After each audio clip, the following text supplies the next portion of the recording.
We'll get right into public comment on items not on this agenda. It's the council's policy to refer matters raised in this forum to staff for investigation and interaction where appropriate. The Brown Act prohibits the council from discussing or acting upon any matter not agendized pursuant to state law. Before we call the people in the audience up, I just want to say at a previous council meeting, an inquiry was made by a member of the public regarding delinquent accounts and utility billing write-offs. There's a memo available with the city clerk this evening explaining in detail the city's aggressive collection procedures and our strict adherence in compliance to generally accepted accounting practices. So that is available report with the city clerk this evening. So would anyone else like to address the council? Robert Rico, 7th Avenue. On behalf of the Chamber of Commerce, I just want to put in a plug.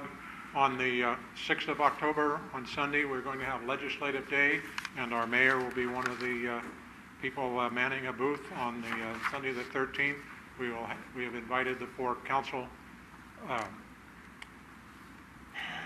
people running for the four people running for the two council positions.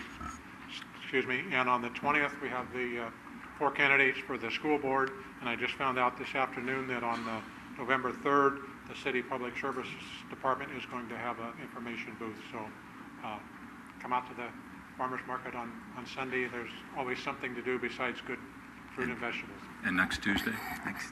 Pardon? The Taste of San Bruno. The Taste of San Bruno, next Tuesday? Yes. Oh, how could I forget that? The 1st of October is the Taste of San Bruno, 6 to 8 o'clock in Park and Rec upstairs. And you can go online and get tickets, or you can show up at the door, and we'll be glad to take your money. And we have, I think I saw the list this afternoon, 15 or more of the local food establishments serving their free samples. So hopefully you will be enticed to spend money in San Bruno. And there'll be some raffles and some other funny things too. So thank you for reminding me of that. Next, please.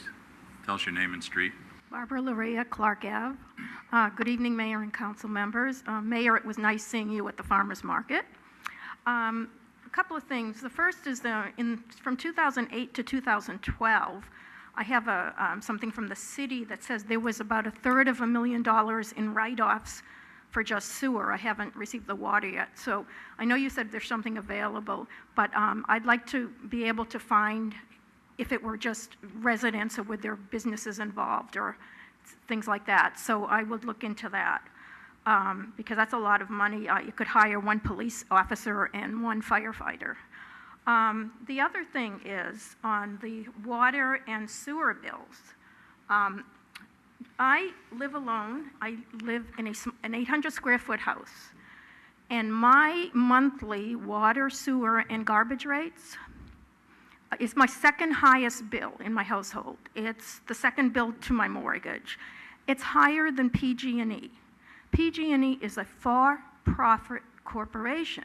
The city of San Bruno is supposed to be a not-for-profit entity that is here to serve the citizens. So I wanted to point that out, and I have one of the lowest bills in San Bruno because I have such a small home and I'm really good at conserving. Many people I've spoken to have told me that the sewer, water, and garbage bill is their second highest bill. I've also got water rates for Daly City and South San Francisco, and they're a lot lower than, we have one of the highest rates around. So I'm hoping you're going to do something about that. And the last thing is when we got signatures last year to stop the water, sewer, and garbage rate raise, which is for 5 years in a row. This is going into year 2. The city was warned and reprimanded because they didn't send notices out to renters, only to owners. Really, all ratepayers are supposed to get a copy of the notice. The city got reprimanded for that last year. This year, the notices went out for a garbage increase just recently. The city did the same mistake again this year. It went only to property owners. It did not go to all ratepayers. I want to make that public, and I'm hoping the city can do something about that. I'm going to watch and see. Thank you. Thank you.